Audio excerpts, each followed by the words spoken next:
So we all carry a device with us 24/7. We go to sleep with it. We get up in the morning and go to the bathroom with it. We eat with it. We go to work with it. What do you think that is? Your smartphone? No.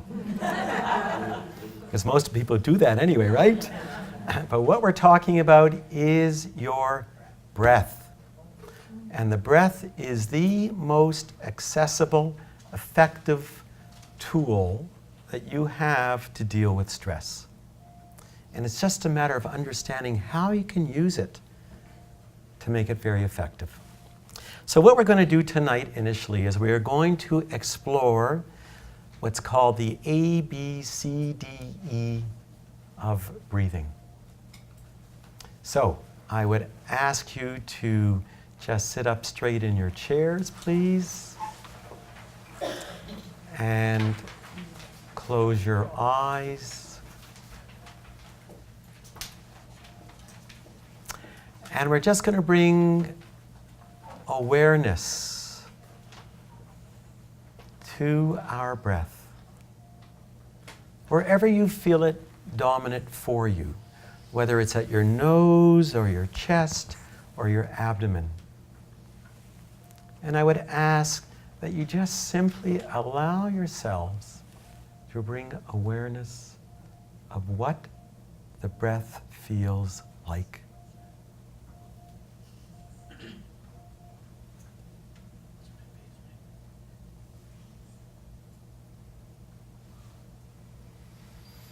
Is it smooth or irregular?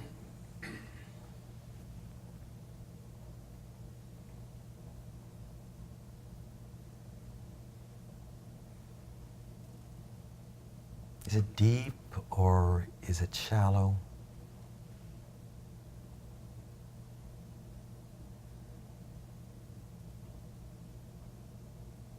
Is it cool or warm?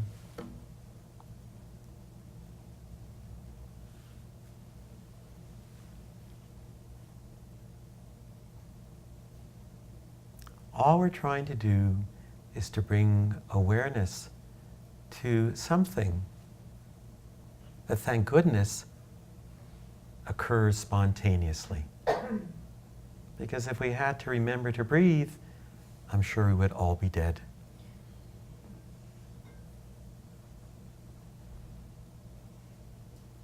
And it's interesting to become a little intimate with your breath, because we never really spend time just being with it and experiencing it.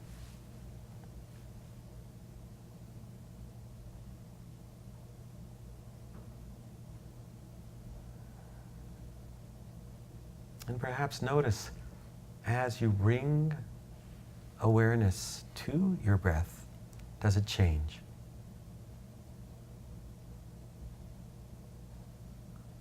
Does it actually become more even,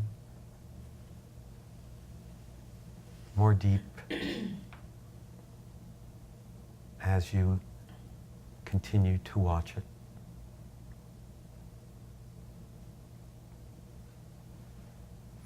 And now we're going to move on to the component of conscious breathing. We call this breathe calmly.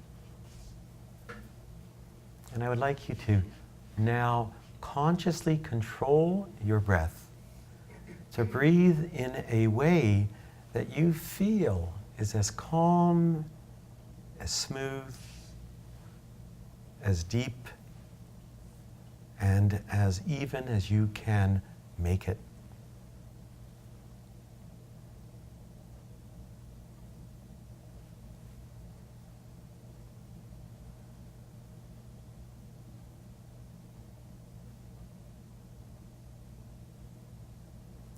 Our breath is under both automatic and conscious control. And so we do have the ability to shape our breath in the way we want it to be.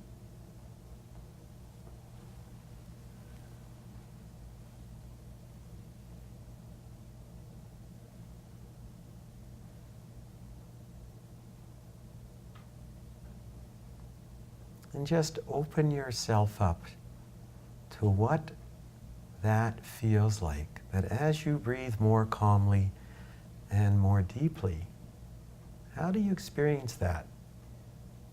In your mind, in your emotions, and in your body.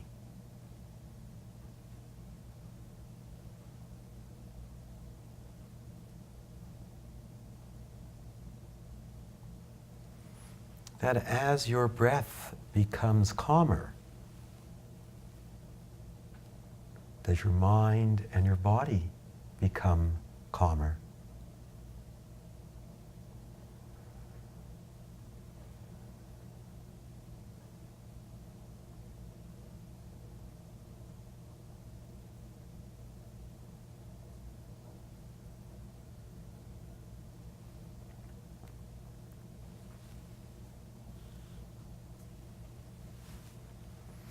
Now we're going to move on to the diaphragm. And I would ask that you take one hand and put it on your chest. And you take the other hand and you put it on your abdomen.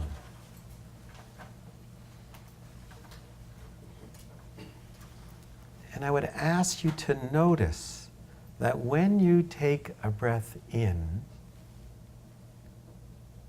which hand rises? Is it your chest that rises? Or is it your abdomen that rises when you take a breath in?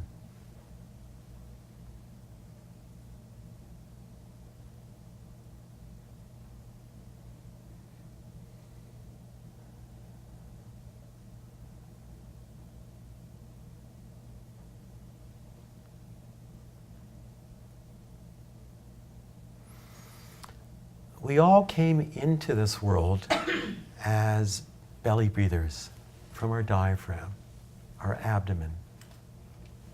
But as time went on, many of us got converted into chest breathers.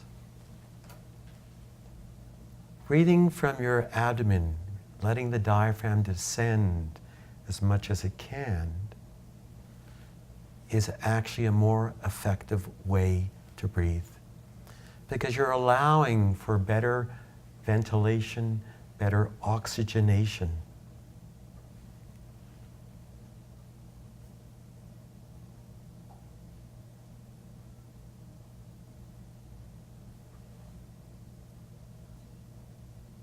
So what do you do?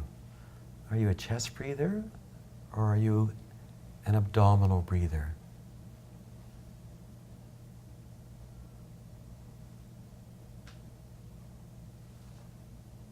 And if you are a chest breather, that can be trained.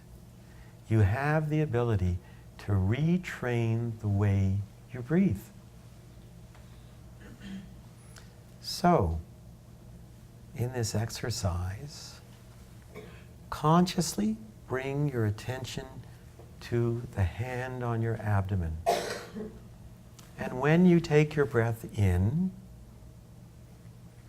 consciously try and have your hand on your abdomen rise as opposed to the one on your chest.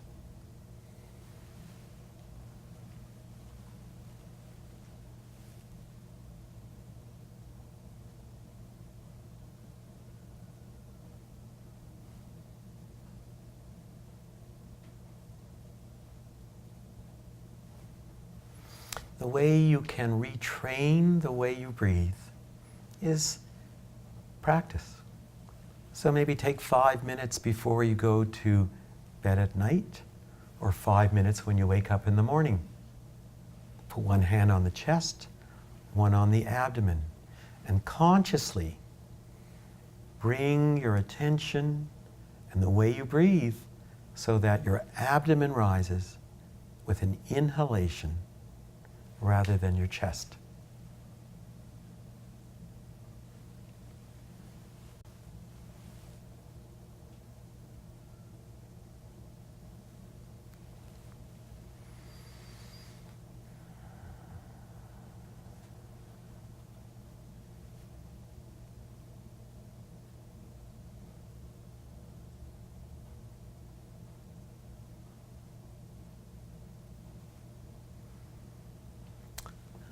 let's now come to exhalation. And what I would ask you to do is I want you to count how long it takes for you to breathe in and how long it takes for you to breathe out. So if you're breathing in, 1, 2, 3, whatever pace, and how long do you breathe out? 1, 2, 3, whatever it is. And just simply note how long it takes to breathe in and how long it takes to breathe out.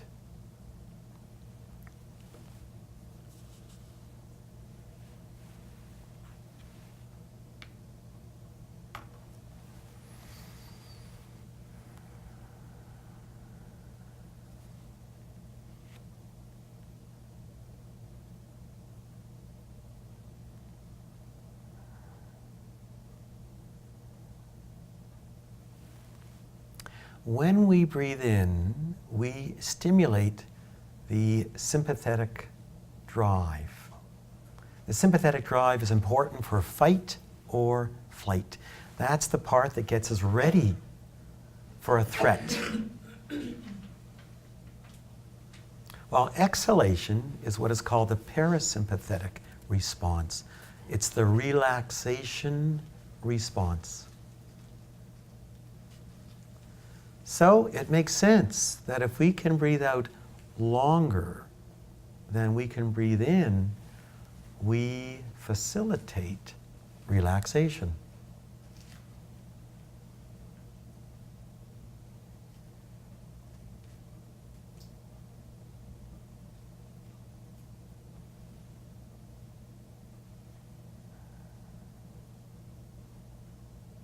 So I would now ask you that when you breathe in, and you count, that you consciously breathe out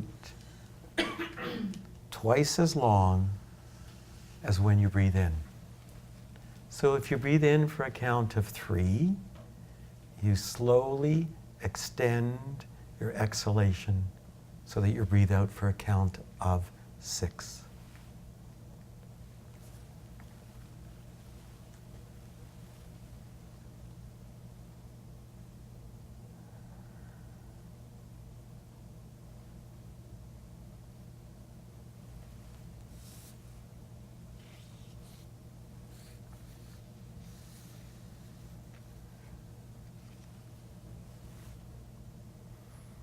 How does that make you feel? Is there any change in how your mind is? Is there any change in how your body is?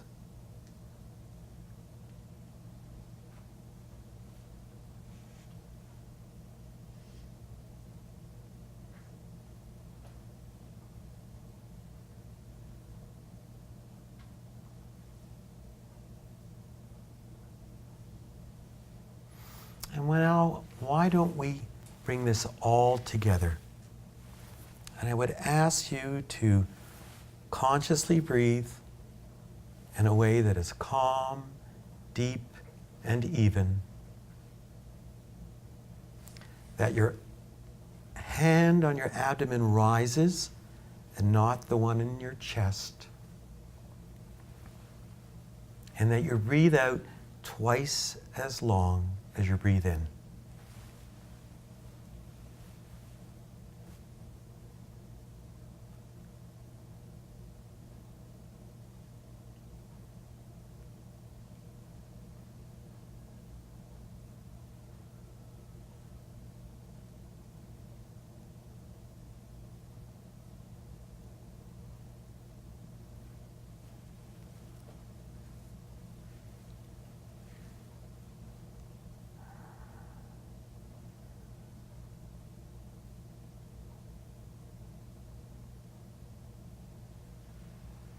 And we're going to bring this exercise to a close now. So you can open your eyes and move your bodies.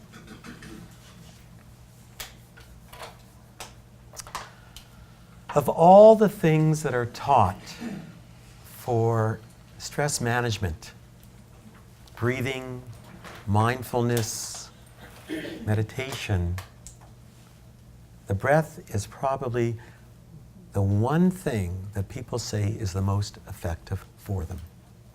It's the easiest to do, the simplest to do. You always have it available. You can always use it. So when you get into a situation where you start to feel really stressed out, bring your attention to your breath and basically breathe from an A, B, C, D, E way. Breathe calmly, breathe from your abdomen, and breathe out twice as long as you breathe in. It's the best way to put out the fire of stress in the moment. And just keep breathing that way until things settle down.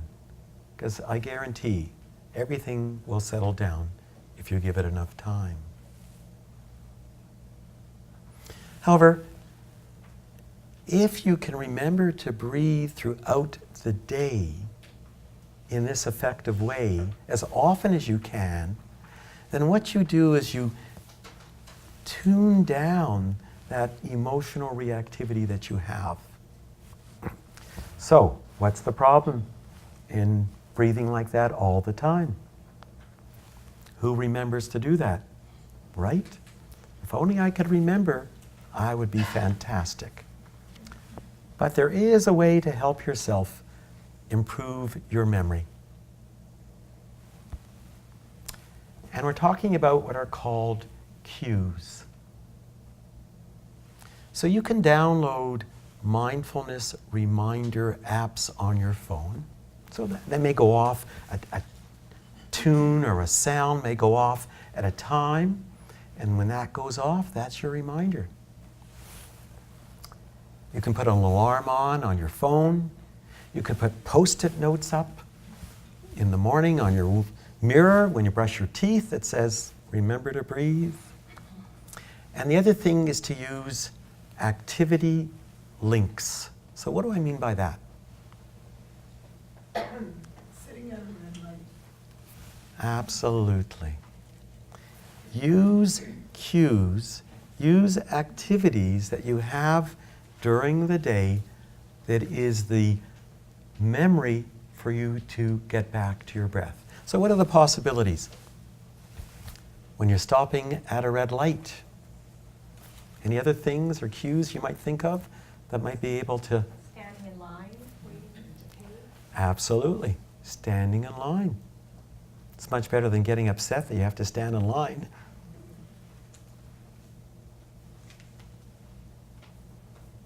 When you first sit down at your desk. Absolutely.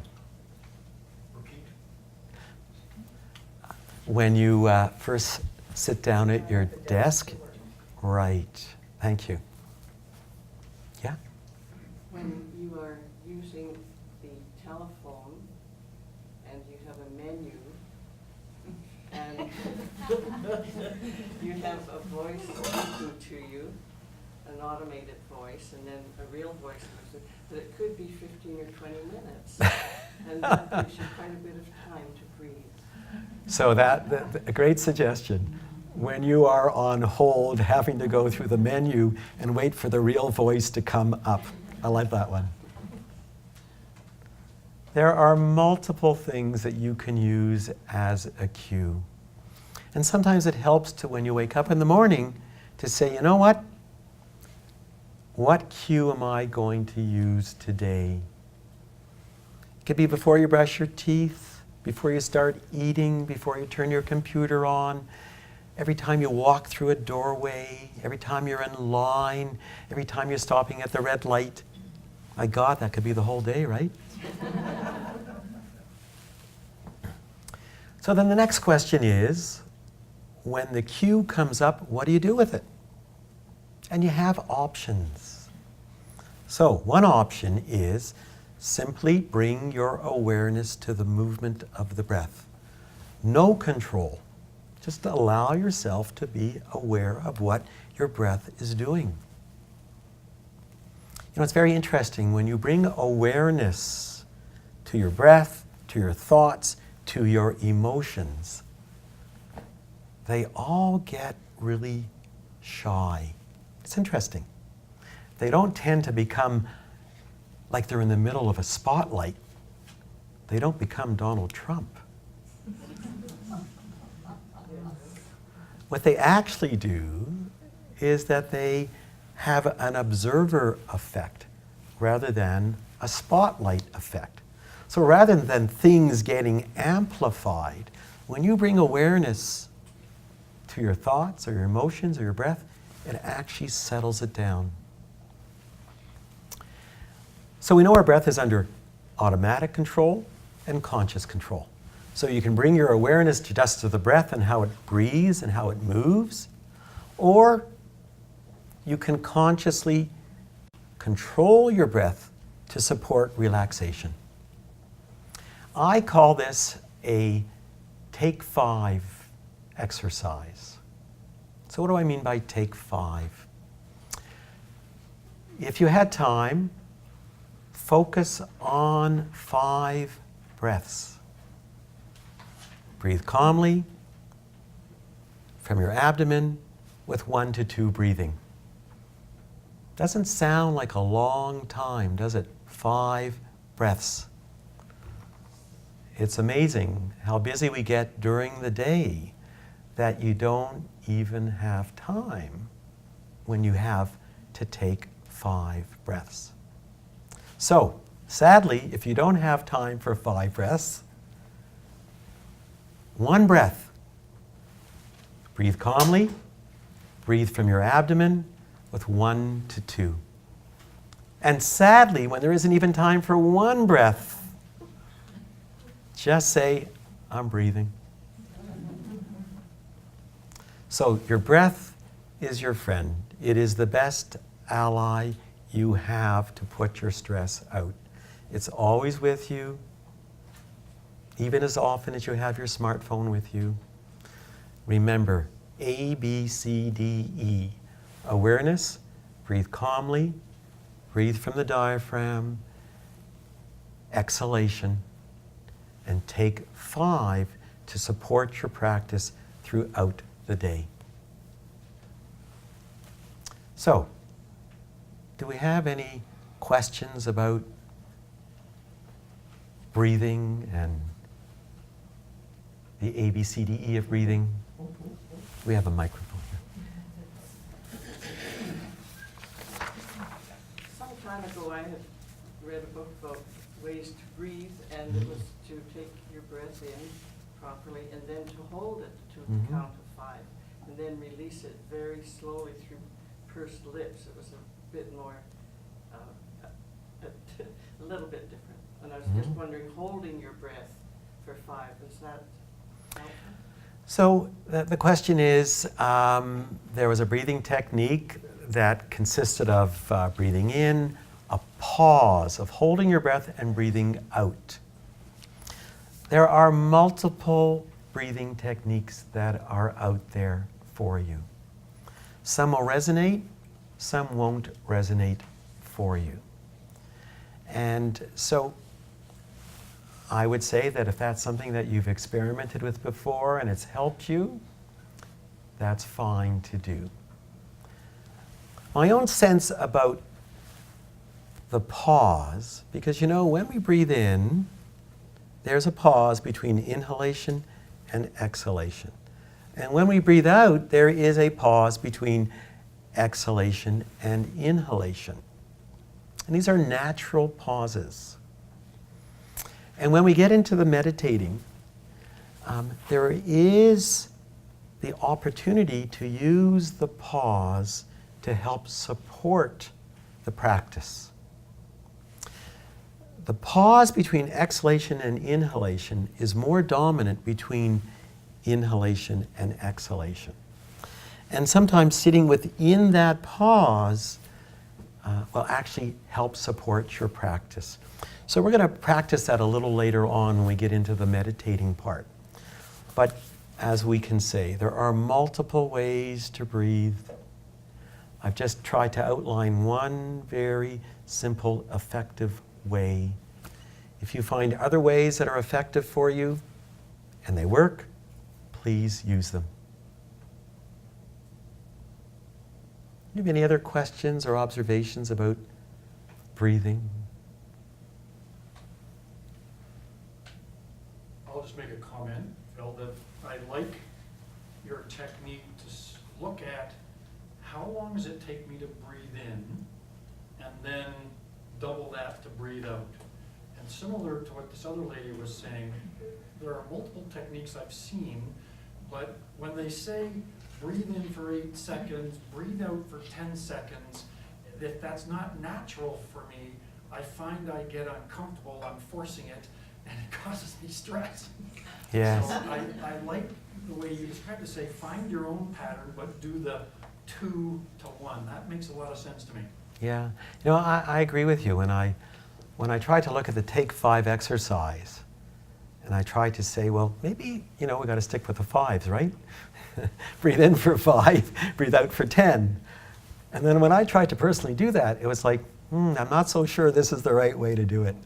So I think that finding your own rhythm and your own count, you'll stick with it, and a much easier way to do it.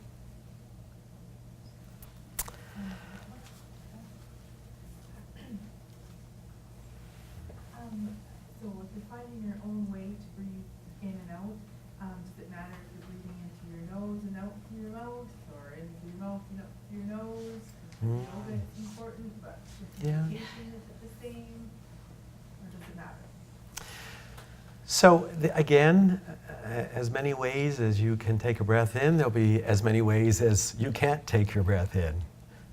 I like the idea of breathing in and out through the nose. And again, we'll get into that a little bit more as we do the meditation. The value is the most sensitive spot that you can appreciate your breath is the tip of your nose. It's way more sensitive, I think, than your chest and your abdomen. So there's that sensitivity aspect of being able to feel the breath when it comes in and experience it when it goes out. It's a very focal spot, and it's a very sensitive spot. That's what I do, but that doesn't mean it's the right way to do it. So again, whatever way you find that works for you, because I know there are multiple ways to do that, nose and mouth, but I think the sensitivity of the nose adds something to the breathing process.